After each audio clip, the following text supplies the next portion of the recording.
पहला सवाल कह रहा है उर्दू ड्रामा और आगा हश्र क्या है। उर्दू ड्रामा और आगा हश्र क्या है। तो यह एक मजमून है। उर्दू ड्रामा और आगा हश्र क्या है, एक मजमून है। चलिए अगला सवाल की ओर बढ़ते हैं। अगला सवाल कह रहा है उर्दू ड्रामा और आगा हश्र किसका मजमून है।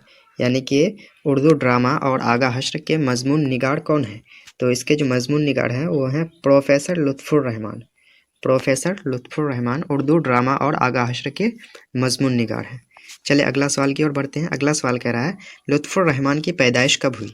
काफ़ी इंपॉर्टेंट सवाल है ये, जो लुत्फुर रहमान की पैदाइश कब हुई। तो इसकी जो पैदाइश हुई थी वह थी 1941 ईस्वी में। यानी कि 1941 को लुत्फुर रहमान की पैदाइश हुई थी। चलिए अगला सवाल की ओर बढ़ते हैं। अगला सवाल आपके स्क्रीन पे लुत्फुर रहमान की पैदाइश कहाँ हुई। लुत्फुर रहमान की पैदाइश कहाँ हुई। तो छपरा जिला के बनियारपुर गांव में। यानी कि बनियारपुर गांव जो कि छपरा जिला में पड़ता है, वहीं पे लुत्फुर रहमान की पैदाइश हुई थी। अगला सवाल कह रहा है उनके वालिद का नाम बताएं। यानी कि लुत्फुर रहमान के वालिद का नाम क्या था। तो लुत्फुर रहमान के वालिद का नाम था मौलवी अब्दुल गफूर, जो कि इंतकाल कर चुके थे, इसलिए मरहूम लगाया गया है, मौलवी अब्दुल गफूर मरहूम। तो काफ़ी इंपॉर्टेंट सवाल है ये, इसको आप ज़रूर ध्यान रखेंगे। चलिए अगला सवाल की ओर बढ़ते हैं। अगला सवाल कर रहा है उनके वालिदा का नाम बताएं। यानी कि लुत्फुर रहमान के वालिदा का नाम बीबी आमिना खातून था। बीबी आमिना खातून लुत्फुर रहमान के वालिदा का नाम था। तो काफ़ी इंपॉर्टेंट सवाल है ये। अगला सवाल कह रहा है बनियारपुर लुत्फुर रहमान का क्या था। यानी कि जहाँ पे उसकी पैदाइश हुई थी वो क्या था लुत्फुर रहमान का। तो ध्यान रखेंगे वो नानी हाल था। यानी कि नानी हाल में ही उसकी पैदाइश हुई थी। चलिए अगला सवाल की ओर बढ़ते हैं। अगला सवाल जैसा कि देख पा रहे होंगे आप, जो लुत्फुर रहमान का आबाई वतन कहाँ था। लुत्फुर रहमान का आबाई वतन कहाँ था। तो वो था आपका मौजा रियोंढा। मौजा रियोंढा जो कि दरभंगा जिला में पड़ता है, वही उसका आबाई वतन था और बनियारपुर उसका नानी हाल था। अगला सवाल देखते हैं क्या कह रहा है। अगला सवाल जैसा कि देख पा रहे होंगे, अगला सवाल कह रहा है लुत्फुर रहमान की इब्तदाई तालीम कहाँ हुई।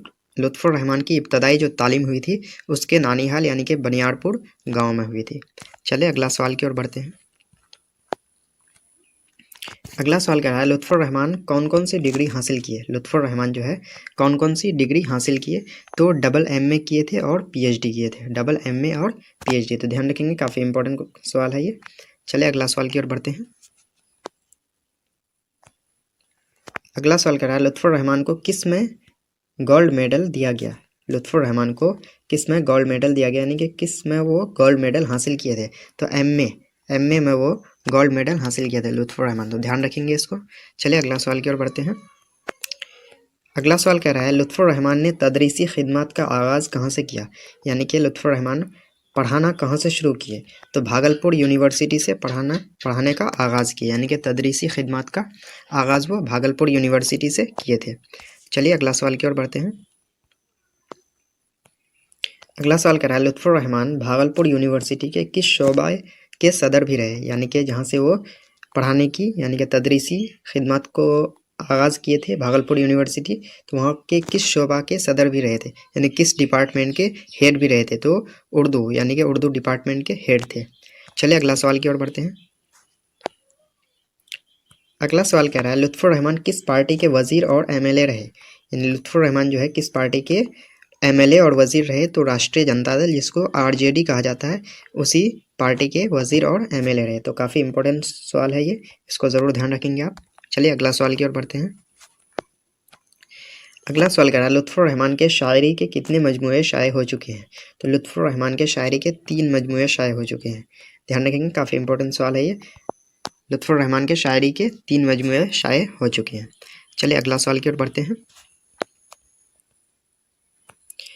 अगला सवाल कह रहा है उनके शायरी के 3 मजमूओं के नाम बताएं। यानी कि जो उनके शायरी के 3 मजमूए शाये हो चुके हैं उनके नाम बताएं। तो एक है ताजगी बुर्गनवा जो कि गज़ल का मजमुआ है, एक बोसा नम है जो कि गज़ल का ही मजमुआ है, और एक है सनम आशना जो कि मजमुआ नज़म है, यानी कि नज़म का मजमुआ है। तो काफ़ी इंपॉर्टेंट सवाल है ये, आप ध्यान रखेंगे। ऐसा क्वेश्चन में पूछा जा सकता है जो इनमें से कौन लुत्फुर रहमान के शायरी का मजमुआ नहीं है। तो आपको 3 ऑप्शन ये दिया जाएगा और चौथा कोई दूसरा दे दिया जाएगा। तो आपको ये 3 याद रहेगा तो आप चौथा को टिक लगा सकते हैं। चलिए अगला सवाल की ओर बढ़ते हैं। अगला सवाल कह रहा है उर्दू ड्रामा निगारी और आगा हश्र कैसा मजमून है। तो उर्दू ड्रामा निगारी और आगा हश्र एक मजमून है, लेकिन ये एक तनकीदी मजमून है, ध्यान रखेंगे तनकीदी मजमून है। अगला सवाल कह रहा है उर्दू का शेक्सपियर किसे करार दिया जाता है। उर्दू का शेक्सपियर, तो आगा हश्र कश्मीरी को ही उर्दू का शेक्सपियर करार दिया जाता है। तो काफ़ी इंपॉर्टेंट सवाल है ये। चलिए अगला सवाल की ओर बढ़ते हैं। अगला सवाल कह रहा है आगा हश्र की ड्रामा निगारी का आगाज़ कब हुआ। यानी आगा हश्र कश्मीरी की ड्रामा निगारी का आगाज़ हुआ था, शुरुआत हुआ था उसका 1901 ईस्वी में। काफ़ी इंपॉर्टेंट क्वेश्चन है ये। चलिए अगला सवाल की ओर बढ़ते हैं। अगला सवाल कह रहा है पहले ड्रामा निगार जिन्होंने सबसे पहले असरी ज़िंदगी मतलब दुनियावी ज़िंदगी की हकीकतों को मौजू फ़न की हैसियत दी। यानी ऐसे पहले ड्रामा निगार कौन थे जिन्होंने दुनियावी ज़िंदगी की हकीकत को अपने फ़न की मौजू में हैसियत दी, तो वो आगा हश्र कश्मीरी ही थे। चलिए अगला सवाल की ओर बढ़ते हैं।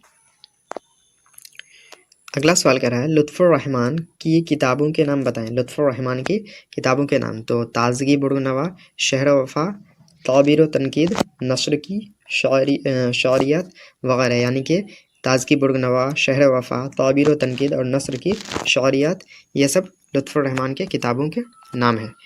तो चलिए अगला सवाल की ओर बढ़ते हैं। अगला सवाल कह रहा है जदीद ड्रामा निगारी का आगाज़ किससे होता है। जदीद यानी कि जो नया ड्रामा निगारी है उसका आगाज़ किससे होता है, तो उसका आगाज़ होता है आगा हश्र कश्मीरी से। आगा हश्र कश्मीरी से। अगला सवाल कह रहा है आगा हश्र के ड्रामों के नाम लिखें।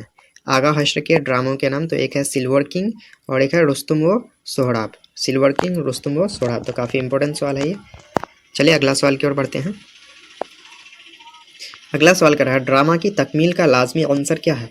यानी कि ड्रामा कराने के लिए जो लाजमी चीज़ है वो क्या है, तो उसके लिए स्टेज का होना ज़रूरी है। बिना स्टेज का ड्रामा मुकम्मल नहीं हो सकता, इसलिए ड्रामा की तकमील के लिए लाजमी जो चीज़ है, आंसर है, वो है स्टेज, यानी स्टेज का होना लाजमी है।